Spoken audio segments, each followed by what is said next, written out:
Good evening, I'm Abby Phillip in New York. When the state tells you what you should report, say, and do, that's a slippery slope to the autocratic governing that Donald Trump claims to be against. But that's what's happening in this surreal episode of outrage over an early intelligence report from his administration, his intelligence community, about his military operation against Iran. A report that CNN and other media outlets are simply reporting the existence of, not casting aspersions that the military operation was a failure. But it's a report that, at least based on a very early assessment, contradicted the claims of total obliteration of the nuclear program, which was one of the reasons given to strike Iran in the first place. Now, it's nothing new that Trump and his allies will go to great lengths to protect him from scrutiny, but they're now using the military as a shield and the media as a punching bag. They want everyone singing from the same songbook. And if you're not compliant, you're in their crosshairs. Case in point. President Trump directed the most complex and secretive military operation in history. You, the press corps, because you cheer against Trump so hard. It's like in your DNA and in your blood to cheer against Trump. Because you want him not to be successful so bad. How many stories have been written about how hard it is to, I don't know, fly a plane for 36 hours? How about we celebrate that?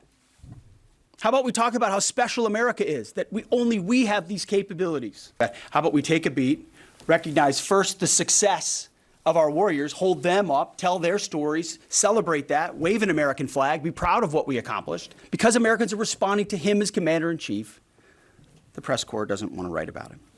Or bring us to the topic of the moment, the highly successful strikes in Iran.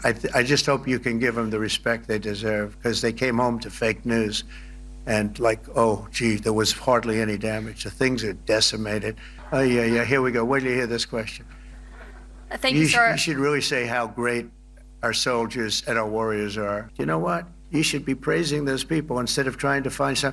By trying to go and get me, you're hurting those people. Iraq War veteran and the founder of Independent Veterans of America, Paul Rieckhoff, is joining us in our fifth seat. Paul, what's your reaction to that? I have to say, I don't recall a defense secretary ever conducting a press conference like that. What do you think? Yeah, that's America's Secretary of Defense. To use a military term, it's conduct unbecoming. He looks rattled. He obviously looks thin-skinned. He's extremely aggressive and volatile, and he's attacking the press. We need him to attack our enemies. I wish he attacked Vladimir Putin as aggressively as he attacked CNN and others. And I think what he's doing is continue to conflate the war with the warriors. It's something we worked hard as a nation across partisan lines to separate after Vietnam, to separate the politics from the people.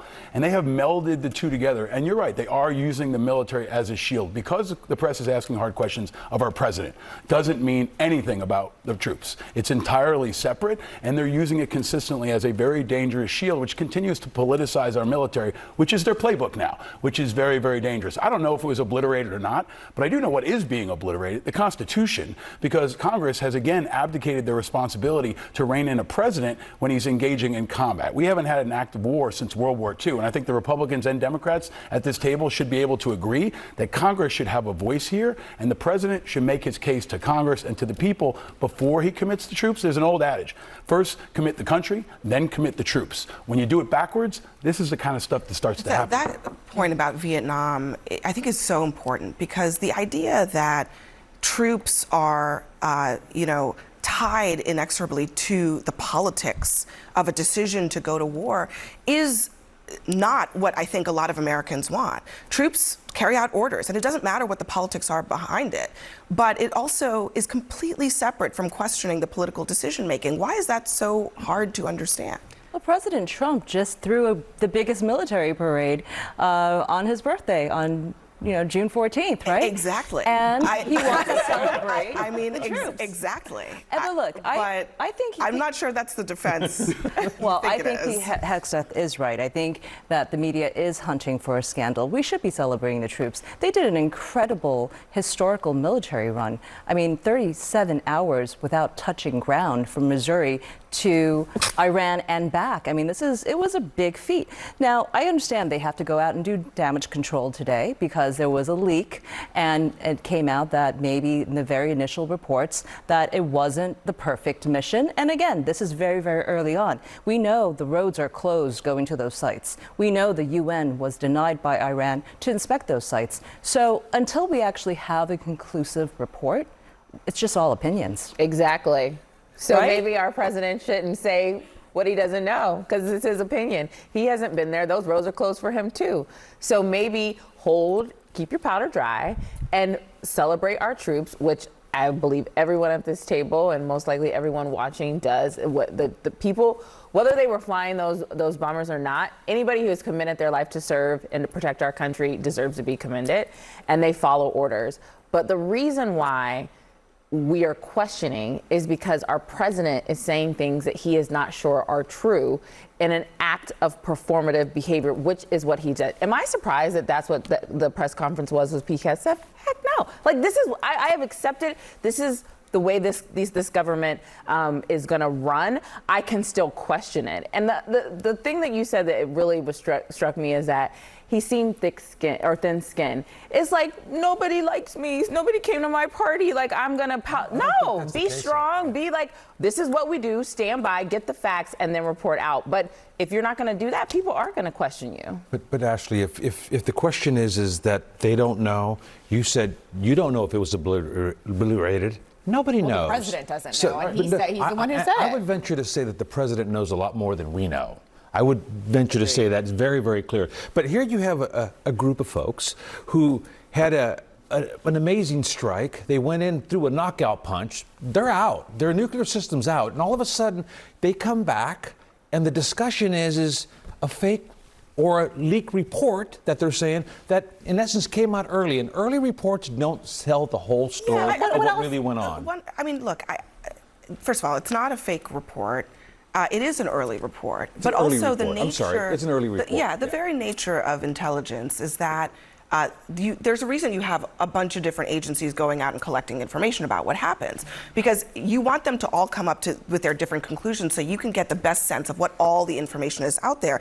So on the Capitol Hill today, Republicans and Democratic senators got their briefing, and I just wanted you to listen very closely to what they all said coming out of this briefing. You're going to hear some different things, but listen very closely to what they're saying.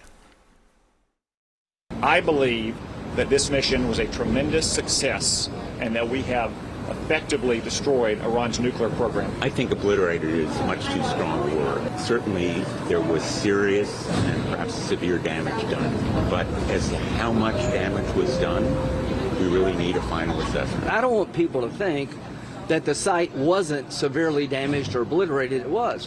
But having said that, I don't want people to think the problem is over, because it's not. I just do not think the president was telling the truth when he said this program was obliterated. It's politics. Well, in particular, Lindsey Graham's comments that he doesn't want people to think that the problem is over, I think is very key. It seems very clear for me that there is nuance in what the intelligence says right now. But what Donald Trump wants to hear is, hooray, hooray, hooray, everything was great. On the policy and political side, this is putting aside what the troops did. They did exactly what they were asked to do. On the policy and the political side, the American people deserve to know whether or not our political objectives were met. Absolutely. I mean, you said it perfectly, which they're politicizing our military.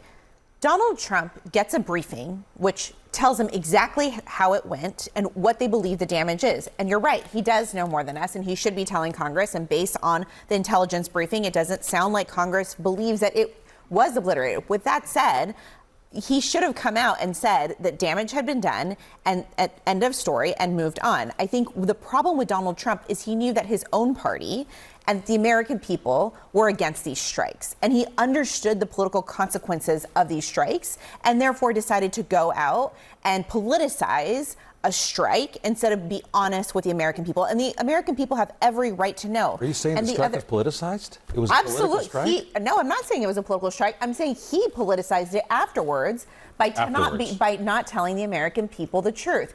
And when he picked Pete Hegseth, we've all discussed around this table that the man is not up for the job. He is not up for that job. But the reality is that he is a spokesperson and loyal to Donald Trump. And that's why he Speaking was of Pete Hegseth, I just want to play this other part of the press conference. He had been on social media talking about the boys who carried out this mission. He was asked about that at the press conference. Listen. Why not acknowledge the female pilots that also participated in this mission? The early messages that you sent out only congratulated the boys. So when I say something like our boys and bombers, see, this is the kind of thing the press does, right? When you spin it as, because I say our boys and bombers as a common phrase, I'll keep saying things like that, whether they're men or women. Very proud of that female pilot, just like I'm very proud of those male pilots. And I don't care if it's a male or a female in that cockpit, and the American people don't care. But it's the obsession with race and gender in this department that's changed priorities. And we don't do that anymore. We don't play your little games. Just to be clear, when he was campaigning for this job, he was the one who repeatedly said he didn't want women in combat roles. He's repeatedly picked out women and said why he didn't think that they should play certain roles in the military. But also, boys is not like a sort of gender neutral term, last I checked. So why not just acknowledge that there are people who are serving in these roles who are not all boys? These are the same people that have been running this stuff for the last 6 months. And they have been sloppy and imprecise and exaggerating and radical in their language all across the board for the last 6 months, right? On everything from the LA riots to this. And truth is always the first casualty of war.